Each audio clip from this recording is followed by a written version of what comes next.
Olá, nessa aula iremos aprender como são produzidas as proteínas dentro das células. Cada célula do seu corpo produz proteínas específicas e como isso acontece? Vamos lá? A transcrição é o fenômeno através do qual o DNA produz RNAs.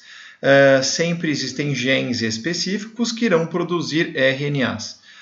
Para isso, o DNA se abre, uma das duas fitas, que é chamada de molde ou ativa, servirá de molde para que novos nucleotídeos se encaixem, formando as moléculas de RNA. Há, na realidade, 3 tipos de RNA. O primeiro tipo de RNA é o RNA mensageiro, cujas siglas são RNA-M ou mRNA. O RNA mensageiro, como o nome está dizendo, ele leva a mensagem do DNA para o ribossomo. O que está escrito nessa mensagem? Na forma de um código no qual as palavrinhas são formadas por 3 letras, né? O RNA mensageiro está levando para o ribossomo a informação da quantidade de aminoácidos que deve fazer parte da proteína, o tipo de aminoácido e a ordem que eles devem ser colocados. Então vamos observar uma coisa. Cada trinca dessa daqui é chamada de códon. E um códon é, na realidade, 3 bases nitrogenadas ou 3 nucleotídeos. Cada um deles vai determinar a entrada de um aminoácido na proteína. Então lembramos o seguinte, a gente está querendo fazer uma proteína.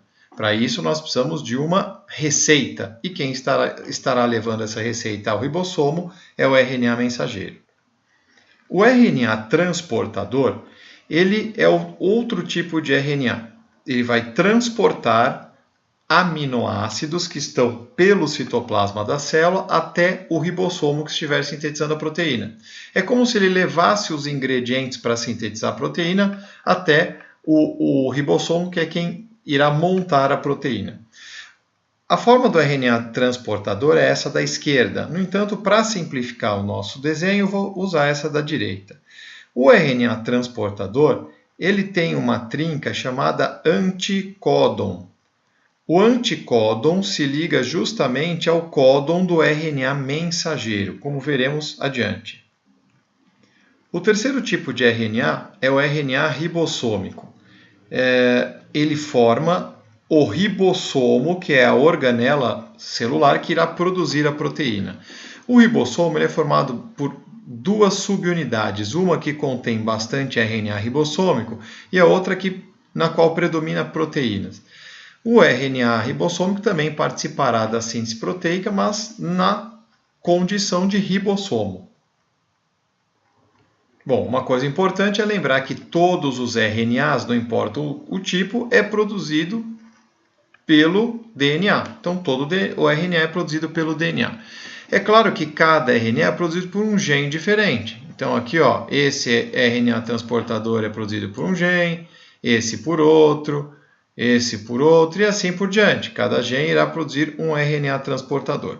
Uma coisa muito importante a respeito do transportador é que ele apresenta um anticódon e ele é sempre específico para o aminoácido no qual ele se liga. Então, todo RNA transportador com anticódon CGU certamente irá se ligar a uma alanina. Todo RNA transportador com o anticódon GAU certamente irá se ligar a uma leucina. Isso garante a precisão na hora de produzir as proteínas. Vamos voltar para o núcleo da célula, onde o DNA, agora um gene específico, irá produzir um RNA mensageiro. Então vamos imaginar que essa aqui seja a fita ativa que irá produzir o RNA mensageiro. Bom, cada um dos códons do DNA irá formar o RNA mensageiro. Então vamos observar. CAG no RNA mensageiro, sempre trincas complementares, vai ficar GUC. TTA no RNA mensageiro irá ficar AAU. Lembre-se que não existe T no RNA e sim U no lugar do T. GAT irá ficar CUA. Então, nós temos esse RNA mensageiro, os vários RNAs transportadores disponíveis e o ribossomo que irá ler essa informação. O processo começa com o RNA mensageiro indo em direção ao ribossomo, que ainda tem suas subunidades separadas, e então se ligando a ele, né? Nesse momento, as subunidades do ribossomo se juntam. Os RNAs transportadores, então, começarão a ser usados na célula para justamente trazer os aminoácidos para cá. Então, vamos lá. O códon CUA permitirá a ligação de um anticódon complementar, então GAU. Onde é que está o GAU? Está aqui, ó. É o RNA transportador que carrega a leucina. O que vai acontecer é que ele vai se juntar a esse códon, então. Então, vamos ver. Olha só. O RNA transportador com o anticódon GAU se liga ao códon CUA e traz o aminoácido leucina. Em seguida, o ribossomo se desloca pelo RNA mensageiro, ou RNA mensageiro pelo ribossomo, e um novo RNA transportador irá se encaixar aqui. Então, se o códon do mensageiro é AU, o que vai se encaixar tem que ser UA. E é esse RNA transportador, então, que vem se encaixar nesse códon. Tá? Então, olha lá.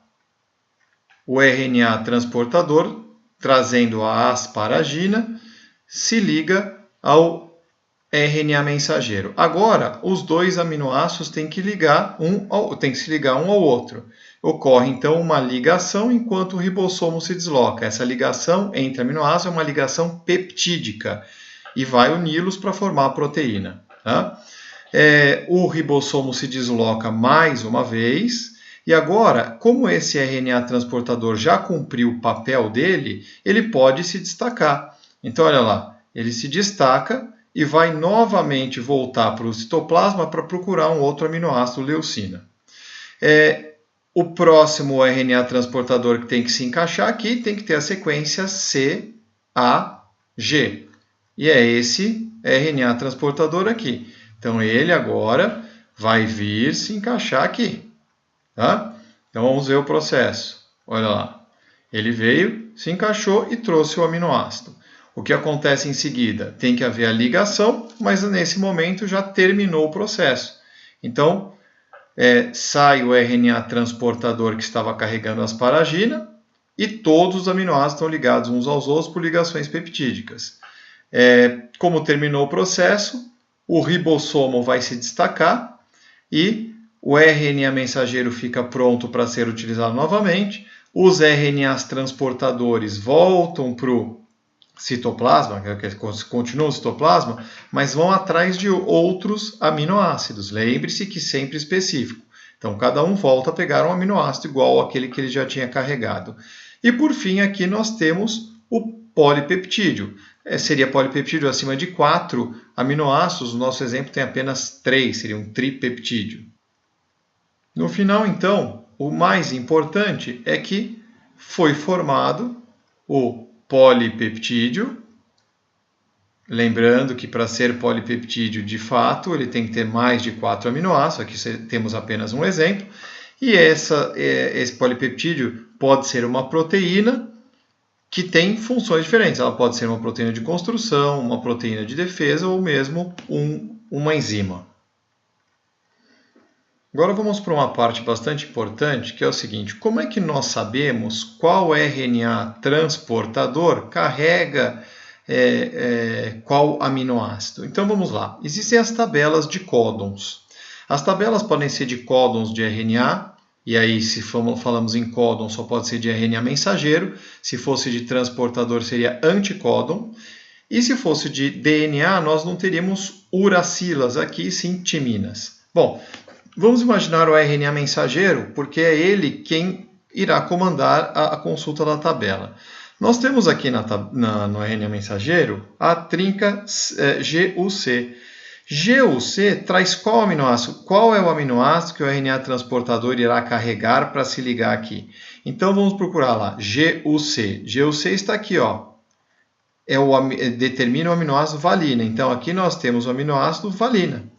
E o RNA transportador que vai se ligar à valina certamente tem um anticódon CAG para poder se ligar ao mensageiro. Esse RNA mensageiro, por sua vez, foi feito por um DNA com a sequência CAG também, né, para fazer um RNA mensageiro complementar GUC. A mesma coisa aqui. Então, qual é o RNA, o aminoácido que esse RNA transportador vai carregar? Bom, devemos ler a trinca AAU. A AAU vai nos levar a asparagina, AAU, a asparagina, aminoácido asparagina. E a ASN.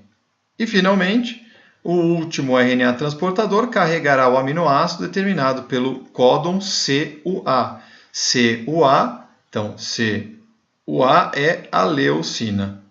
Ok? Então, leucina. É assim que nós sabemos qual é o aminoácido que vai ser utilizado.